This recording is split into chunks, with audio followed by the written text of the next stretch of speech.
Okay, so this video, well, we started off pretty badly. If you'd seen the last video, you'd notice that this ceiling panel was hanging down and I was saying that I needed to get some screws and screw it in. Well, this happened. So yeah, that happened. So I drilled through the roof.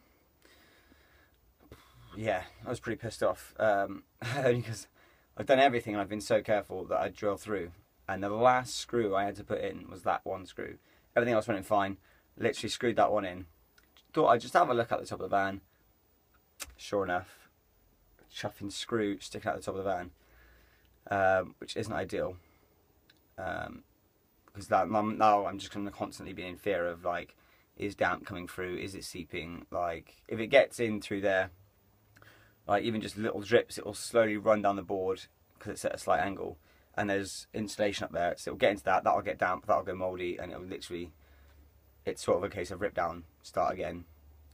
So that really pissed me off. But the solution, which my brother came up with, because I was just going to, I trimmed down the screw that was sticking out, and I was just going to put sealant, waterproof sealant around it, and hope that that would be, you know, sort of the best solution. But we actually took the cap off of the back of the number plate. Obviously the number plate has two screws holding it to the car, and over the two screws are two plastic little caps. So we took one of them off the back of the car because it was yellow as well, and we stuck it on the top, filled the cap with waterproof insulator, and then just stuck it over the top of the screw. So it actually doesn't look too bad. Here's a photo of that. So it doesn't look terrible now. And I've been checking, because it has actually rained for the last 4 days, so it's been a good test. Nothing feels like it's coming through. I mean, I've been checking it every day. There's no damp. Seems like it's coming through. It feels dry from the inside. It looks fine from the roof. So fingers crossed, it's holding up. But it's just something I'm gonna have to keep an eye on now. But yeah, once you sort of pierce the van, you're sort of asking for damp, I guess. Well, unless you cut holes in, obviously, for windows and things like that and stuff. But that's purposely done. That was an accident, and it just happened to be in the roof as well. So I wouldn't feel so bad if it was on the side of the van, because it's like, you know, water will run off. You know, I'd just be I'd be a little bit more comfortable with it being on the side of the van. It being on the roof of the van, obviously the water comes down and just sits on top, and yeah, there's a good chance it could leak. So, but by the looks of it, it's okay for now. So, but we'll keep an eye on that. So that wasn't ideal, but that was the only problem we had. Then I got all the carpet in, as you can see, all carpeted, all up along the edges,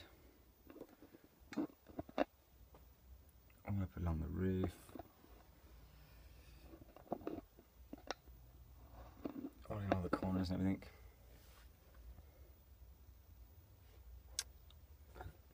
And there was no problem with the actual carpeting, getting it all in. It's got a really nice finish now, and that's all done. There'll be pictures at the end of this video, as there are on every video, of what it looks like completely done, with all the carpet in there. And I've put this rug in, which is a nice fluffy rug. So that's in as well, which is really nice. But yeah, it's like, I don't know if you can see what it looks like, but it's yeah, it's getting there. All the doors, got them done as well. So yeah, this bit's complete really. I mean, I did think I'd have it done a lot quicker, but 4 weeks and it's fully carpeted. It looks good. It looks better than I expected it would. Like, it's like a nice proper clean finish. So if anybody's out there doing it, I recommend buying this carpet. I think it cost me 30 quid, and that was enough to do my van. I had a few odd bits of scrap left over, but it pretty much was the perfect amount. I think it was 2 meters by 3 meters, which did the whole inside of this van. Obviously this van is quite small, so for people that have got Ford Transits and stuff, they did do a bigger one, which was 5 by 3 meters, I think. 5 meters by 3 meters, which is about 49 quid. So you might be better off going with that one. But yeah, I recommend doing it. If, you know, it looks so much better than wood. it probably help dampen the sound slightly. I mean, not by much, but it's more for a comfort thing really. It took me about 4 or 5 hours to put in. I spent about a morning doing it, and it's all in now. But it just gives it that finishing touch. It looks so much nicer, and it looks professionally done. Whereas with the board app, it just kind of looked half finished. So I'm really pleased with it. It looks great. So that's that out of the way now. So I've got 3 weeks to build the bed box and some storage units now, which I'm still debating on. I've been looking at this morning, sort of taking measurements and stuff, whether to have a drawer come out the back of the bed, or the back of the van, which I know a lot of people have done. They sort of built a raised platform, and then underneath that they have a big drawer that slides out. They can put storage in. I mean, I was going to have a lid on the bed box, so I could store underneath there as well.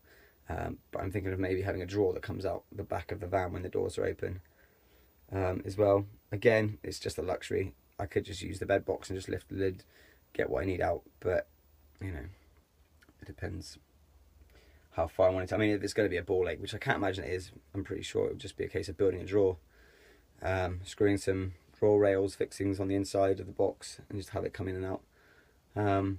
So I can't imagine it being like a huge deal to do it, but you know, as I've only got 3 weeks, it'll be a case of whatever's quickest really. And then in future, if I decide that I want to sort of like go back and redo it, then I can. Another point I was making about before with the knobs, obviously the rear lights, I've got them on this side as well. So as I said, I can still access the rear lights should I need to. But yeah, it's all the roof. I did have a problem with, I don't know if you can see very well in here, where the two carpets overlap, there's a slight lump there. So I'm tempted to get a stone knife and just cut down there so it fits flush. Because up this end, I don't know if you can see, up this end, obviously, that sits flush just there and it looks nice. And when you come down here, you can see the lump there. I mean, it's not really noticeable when you come back to about there, so you can see it's raised. So yeah, as you can see, when it's further back, you can sort of get a better idea. If you look at, there's a line sort of here. It's not very strong, but this kind of hangs out a bit because of it, because it's not flush. So if I get a stone knife, just cut along there, so it will sit flush, that will look a lot better.